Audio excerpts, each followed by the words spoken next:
से आई हुई है जी। अच्छा, ये अर्जी किसकी थी बच्ची की? जरा दृष्टि मार्क कीजिए, किसके पास थी? सेनापति जी से जरा बात करवाइए ना हमारी।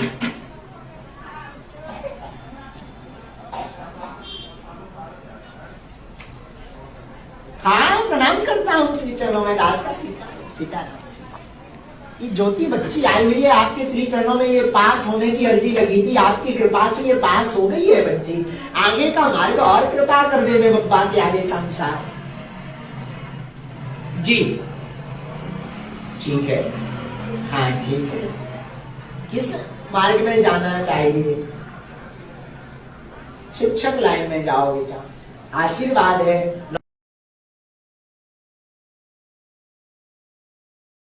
नमस्कार, मैं हूं ब्रजेंद्र मिश्रा। आप देख रहे हैं न्यूज ट्रैप ऑनलाइन। कितने बदल गए सरकार। जी हां, एक वो दौर था और एक दौर आज का है। वो क्या समय था बागेश्वर महाराज का, धीरेन्द्र शास्त्री का, वो भी आपके जेहन में है, और आज का जो दौर है वो भी आपके जेहन में है। आइए हम दोनों दौर में फर्क करते हैं कि पहले धीरेन्द्र शास्त्री क्या थे और आज धीरेन्द्र शास्त्री क्या है। देखिए आप, ये इस तरह से धीरेन्द्र शास्त्री जी का दरबार लगा हुआ करता था, और दरबार भी बहुत सीमित हुआ करता था। और सबसे खास बात यह है कि बाबा अपनी हथेली पर कॉल डायल करके हनुमान जी से सीधी बात कर लेते थे। ये देखिए आप दरबार में बिल्कुल सिंपल पहनावा, बिल्कुल साधारण मंच, उनकी जो बैठक का स्थल है बिल्कुल सिंपल, और जो उनके भक्त आए हुए हैं दरबार में वो भी एकदम साधारण। किसी तरह का कोई विशेष साज सज्जा नहीं, किसी तरह की कोई खास सजावट नहीं। और धीरेन्द्र शास्त्री बिल्कुल साधारण पहनावे में, बिल्कुल सिंपल परिवेश में, जैसे ग्रामीण संस्कृति की झलक आपको साफ दिख जाएगी, बिल्कुल उसी अंदाज में ये दरबार लगाते थे और हथेली पर फोन डायल कर देते थे। और देखिए उनकी हनुमान जी से बात हो जाती थी, और जो अर्जी लगती थी वो किस तरह से पूरी होती थी, ये भी आप एक झलक देखिए। भगवता से आई हुई है जी। अच्छा, ये अर्जी किसकी थी बच्ची की? जरा दृष्टि मार्क कीजिए, किसके पास थी? सेनापति जी से जरा बात करवाइए ना हमारी।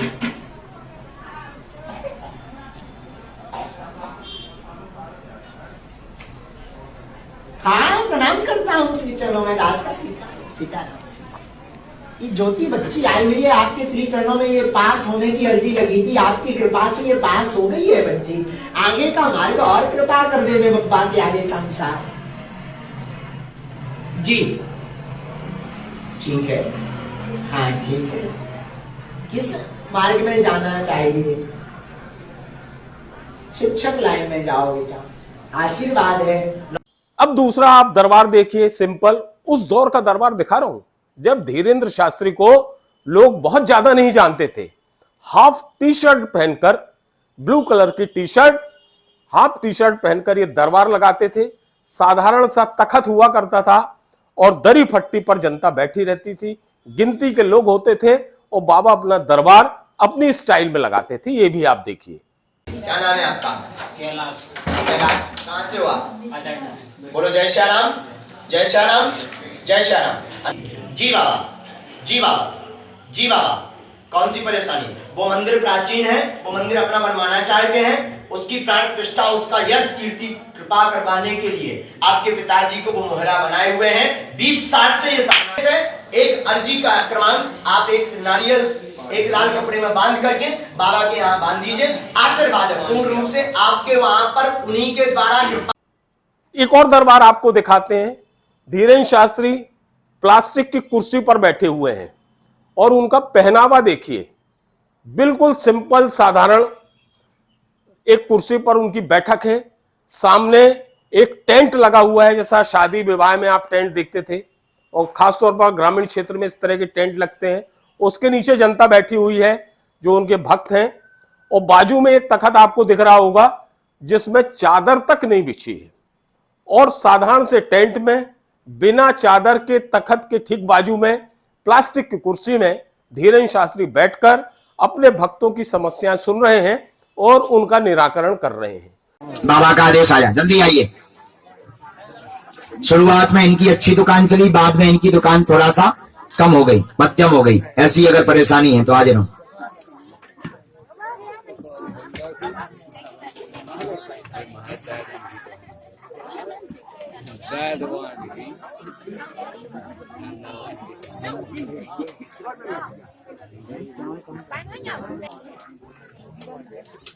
जी, संतान योग का आपकी अर्जी लगी, अभी स्वीकार नहीं की है। आप बैठिए, अभी बैठिए, आदेश करेंगे हम आपको बता देंगे। आप तो सीताराम का जाप करिए। तो ये दौर था वो वाला दौर जब धीरेन्द्र शास्त्री को बहुत ज्यादा लोग नहीं जानते थे। उनका बिल्कुल सिंपल दरबार लगता था, तखत पर या कुर्सी पर उनकी बैठक होती थी, पहनावा एकदम सिंपल था, साधारण सा कुर्ता पहनते थे, पगड़ी पहनते ही थे, गटर माला उनके गले में लटकती रहती थी, सामने पटा रखा होता था, भक्त बिल्कुल सीमित होते थे और देखने दिखाने में भी बाबा एकदम सिंपल होते थे, साधारण होते थे। लेकिन जैसे जैसे वक्त आगे बढ़ा, यही धीरेन्द्र शास्त्री लग्जरी हो गए, लग्जरी बाबा बन गए, इनकी लग्जरी लाइफ स्टाइल हो गई। और आज के धीरेन्द्र शास्त्री को आप देखेंगे तो उस समय के, उस दौर के धीरेन्द्र शास्त्री को शायद आप याद भी नहीं कर पाएंगे। कल्पना करना बड़ा मुश्किल हो जाएगा कि क्या ये वही सरकार है जो हम पहले देखा करते थे। आज जो है क्या ये वही है? बहुत सारा चेंज आ गया है, बहुत सारा चेंज। धीरेन्द्र शास्त्री का जो पहनावा है वो इतना महंगा है और एकदम यूनिक है, बिल्कुल लग्जरियस लाइफ स्टाइल उनकी हो गई है। पेशवाई पहनावा, पेशवाई परिधान में आमतौर पर वो नजर आते हैं। बहुत महंगा उनका ड्रेसअप होता है। 65-70 हजार रुपए की तो जैकेट उन्होंने ऑस्ट्रेलिया में पहनी। गुच्ची कंपनी का जो चश्मा है वो बहुत न केवल ब्रांडेड है, बहुत महंगा है, जो बाबा अक्सर पहना करते हैं। बहुत महंगे कपड़े वो पहनते ही हैं और बाबा महंगी गाड़ियों में चलने के बहुत शौकीन हैं। लग्जरी गाड़ियां, मर्सिडीज, ऑडी। लोग बताते हैं कि धीरेन्द्र शास्त्री जिन गाड़ियों में चलते हैं, करोड़ों रुपए उनकी कीमत होती है। 5-5 करोड़ की गाड़ियों में धीरेन्द्र शास्त्री आज चलते हैं। और अब तो उन्हें गाड़ियों में चलने से ज्यादा शौक हो गया है हवा में उड़ने का। जी हां, चार्टर्ड प्लेन में चलने के बहुत शौकीन हो गए हैं बाबा। हेलीकॉप्टर हो या फिर छोटा विमान हो, उसमें बाबा का सफर होता है। उन्हें विदेश जाना है तो विमान से ही जाएंगे वो, और विमान से आना जाना तो अपनी जगह है। अब बाबा को सबसे ज्यादा शौक हो गया है विमान चलाने का, चार्टर्ड प्लेन चलाने का बड़े शौकीन हो गए हैं धीरेन्द्र शास्त्री जी। और ये तस्वीरें आपने देखी हैं, कभी हेलीकॉप्टर उड़ाते हैं, कभी चार्टर्ड प्लेन उड़ाते हैं, कभी छोटा जहाज उड़ाते हैं। और तो और जब वो ऑस्ट्रेलिया गए तो वो समुद्र की सैर पर निकल पड़े और वहां उन्होंने बकायदा जहाज चलाना शुरू कर दिया। समुद्र में जहाज चला रहे धीरेन्द्र शास्त्री जी। अब आप देखिए, शौक बढ़ते ही गए धीरेन्द्र शास्त्री जी की।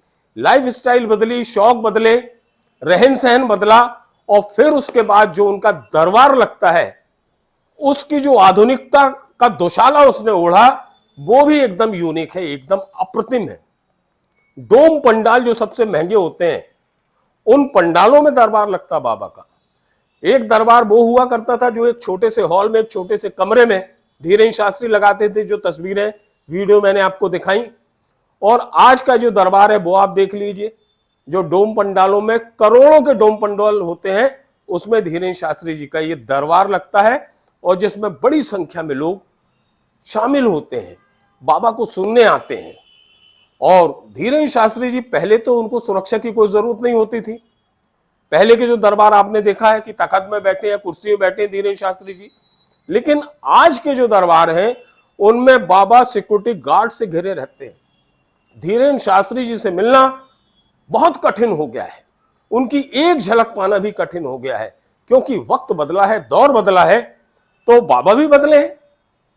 बाबा का जो रहन सहन है वो चेंज हुआ है, पहनावा चेंज हुआ है, सब कुछ चेंज हुआ है, क्योंकि अब जमाना आधुनिक हुआ है। उस दौर में धीरेन्द्र शास्त्री जी को पहचान चाहिए थी, और आज के दौर में शोहरत की बुलंदियों पर है धीरेन्द्र शास्त्री, और जिसके पीछे कहीं ना कहीं बागेश्वर धाम बालाजी सरकार की जो शक्ति है, उसका चमत्कार है, उसका कमाल है, सन्यासी बाबा की शक्ति का कमाल है। और यही वजह है कि धीरेन्द्र शास्त्री जी अपनी लाइफ स्टाइल को समय के साथ और ज्यादा आधुनिक से आधुनिक बनाते जा रहे हैं। और वो डायरेक्ट कहते हैं कि कोई कुछ भी समझे, वो नहीं सुधरने वाले, वो तो समय के हिसाब से जितना महंगा से महंगा परिधान होगा वो पहनेंगे। जैकेट का मामला उठा तो उन्होंने कहा कि वो दुनिया की सबसे महंगी जैकेट पहनेंगे।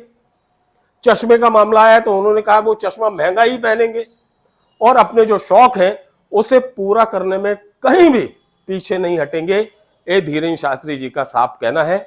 तो ये है धीरेन्द्र शास्त्री जी तब के और आज के। अब आप खुद कल्पना कर सकते हैं कि धीरेन्द्र शास्त्री यानी बागेश्वर बाबा कितने बदले हैं, कितने चेंज हुए हैं, और हम कह सकते हैं कि कितने बदल गई सरकार।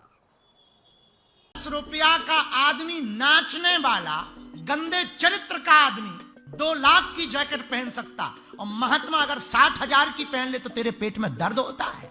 और तुम्हें ज्यादा पेट में दर्द हो तो कल हम 1,20 की पहनेंगे बेटे, और तुम बनाना हमारे वीडियो और डालना फोटो, हम नहीं सुधरेंगे।